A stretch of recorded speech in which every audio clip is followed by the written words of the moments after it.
Hey guys, Justin here at Shiloh Smith Farms. It's been a couple of weeks since we've done a video. It's been real busy here at the farm, not necessarily on farm related stuff, but as we told you in one of the videos, we are a foster family and we've got a placement of a little 13-month-old boy and had a lot of things going on about this. So we've been really busy between home inspections and meetings and hearings, and so everything's going great. And today I'm going to hop on here real quick and show you how to install a blade on a Stihl weed trimmer. Now, many times in this video I will probably call this a weed eater. You don't have to correct me. I know that weed eater is a name brand and that this is not a weed eater, this is a Stihl. But what I'm going to be doing is putting a blade, a brush cutting blade, on a Stihl FS56RC weed eater. As you'll see in the video, this is a straight shaft weed eater. This is actually not the blade that I wanted to put on this weed eater or trimmer. I wanted to go with a more aggressive blade, but Stihl, this is the only blade that Stihl recommends for this FS56RC weed trimmer. So basically we're going to be taking the head off that holds the trimmer line and replacing it with a metal blade. This is not a blade that's going to cut 2-inch trees or even 1 to 1.5-inch trees. But what I'm hoping is on this video that I can show you the installation, and then we'll do a little demonstration on the fence line of the new pasture that we're trying to get fenced in. I'm going to try to clear some of the brush that's just too heavy for regular trimmer line. And so I think this is going to be pretty straightforward. Again, with the kit that I purchased for this blade, a new guard came, but evidently my weed eater, which I know it's not a weed eater, my trimmer, is a few years older, and apparently they've changed the mounting brackets, and so the new guard will not fit onto my trimmer. And so I'm going to put this blade on and use the standard guard. I know a lot of people take the guards off completely. I know it's not safe, but I'm the only one that's going to be running this, and I'm not going to put it in things that are too heavy. That's not my plan. Actually, this may just be a launching off point to step up. The blade that I want, you've got to have at least I think it's a 90. Stihl has some 90s and some 130s and maybe 140 series of trimmers that are more commercial grade trimmers. And if this does pretty much what I want to do, this may be the point that I look at investing. The trimmer I've got is about a $220 trimmer. Those others are anywhere from about $340 up to $400. But it may be one of those things that, with as much property as we have, and the fact that I don't spray anything, our chickens free range and everything. Now, if you know something that we can do that you know is safe, drop us a comment. Remember, like the video, share the video, and comment. We're sitting right around 400 subscribers, 3 videos in, trying to get to that magical 1,000 subscribers. If you like this kind of content, subscribe to the channel. I think this is going to be a straightforward installation, but you're going to see it done as I do it. I haven't done this before, but we're going to put this blade on, and then I'll kind of walk us through that as I'm learning. And then we will go up here on this fence line, show you a before, a during, and an after, and we'll see how this blade goes.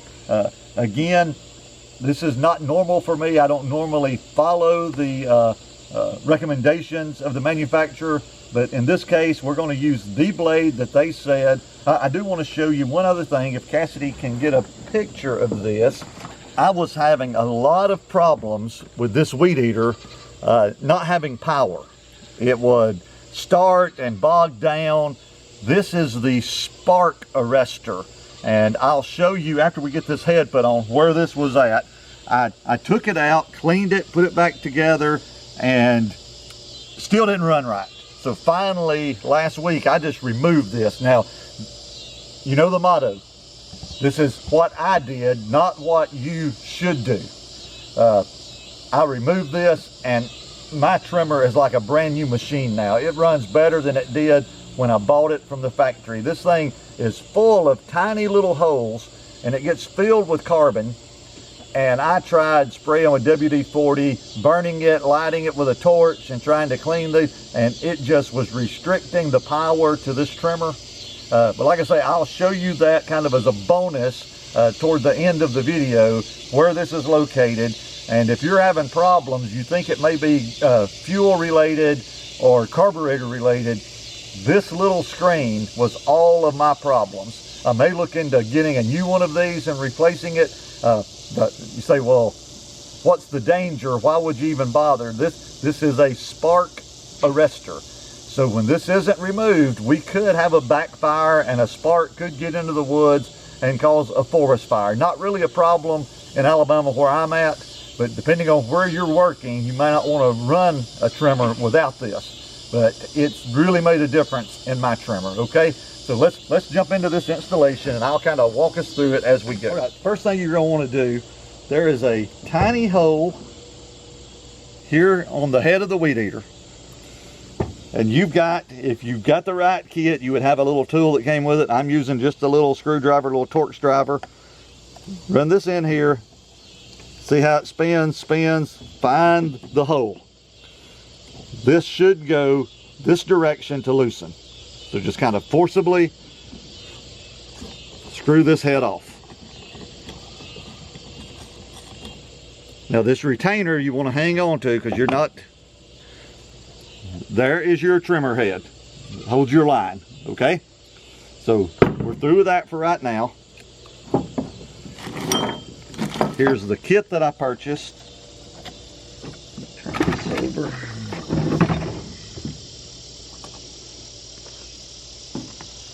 Take the blade out of the box. Again, this is the only blade that Stihl recommends for this FS56 weed eater. As you can see, it's not an overly aggressive blade. I really like the blades that have what looks like a chainsaw blade around them, and we may try one later. So you just hang around and we'll see how this one does. But basically, if I'm thinking correctly, this is going to go on this little recess. Pull it out of here so it ain't interfere with nothing.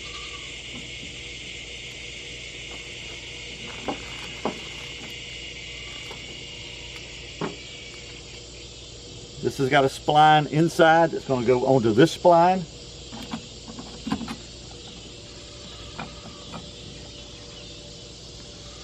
And then here's the nut.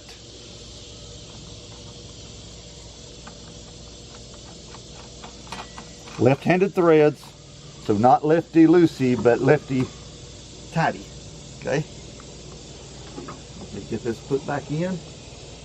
Make sure there's no interference. Kind of give it a good spin.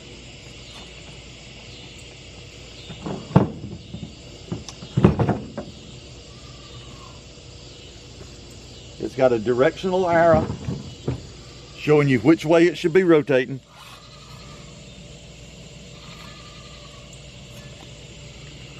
And now it should be good to go. While Cassidy has the camera, I want to show you where that spark arrestor is located. If you'll look right here, there's a little screw. I don't know how easy it is to see on the camera. That little screw holds that spark arrestor in that slot. So all you have to do is remove this cover, back that screw off, pull that out, clean yours out, and try to replace it and see if it runs good for you. Mine, it was too clogged up, so I had to just redo it completely.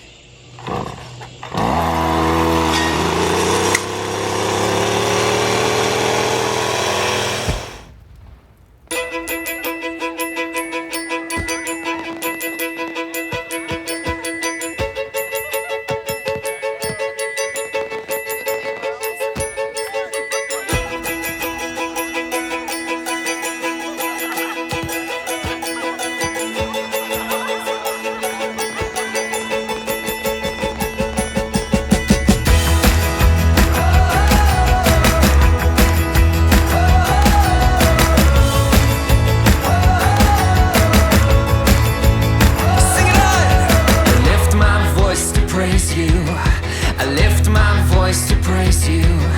My concrete heart won't stop me. My concrete heart won't stop me. I'll sing like it's the first time. I'll sing like it's the first time. I leave behind the cynic. I leave behind the cynic in my soul.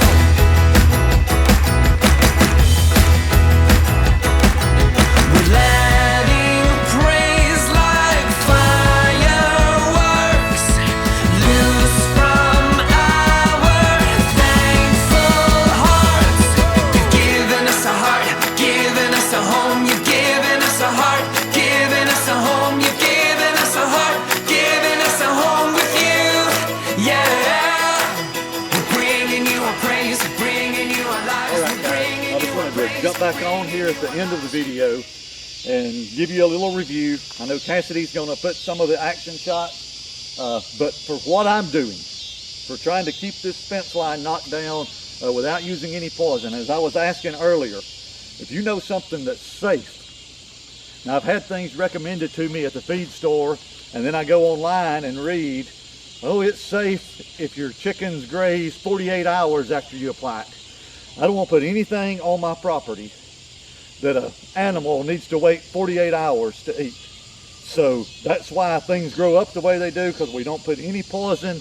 We're not tree huggers, but we do respect the land and we respect the animals that we raise on the land, because it's a part of the food supply and we want to take care of it. So my review on this Stihl FS56 with a brush cutting blade, the only blade they recommend that you put on this trimmer, does an excellent job for things an inch and smaller. I don't think I would try to put it in anything much more aggressive than that. When you look at the video, I wasn't wearing these. I should have been wearing these, okay? I know that. I do have prescription glasses. I'm a machinist and an engineer by trade. My glasses have unbreakable lenses, but I didn't have my side shields on. So when you're doing work like this, put on your safety shields. Make sure you're wearing good leather boots, good thick breeches. Don't be silly, okay? But if you're on the fence, literally, about whether or not your weed trimmer, this particular model, this has got like a 27.8 cc engine on it, so it's decently powered, but it's going through this stuff. I mean, I didn't spend 5 minutes knocking down everything that you'll see on the video. I highly recommend this brush cutting blade on this Stihl FS56 RC. Remember, like the video, share the video. If you're not already a subscriber, subscribe to the channel. Shirts have been on order for over 3 weeks. Hopefully within the next week or so, we'll be shooting a video with our farm shirts on it and opening up a little farm store, doing our giveaways. So you stay with us on this journey. Thank you and God bless.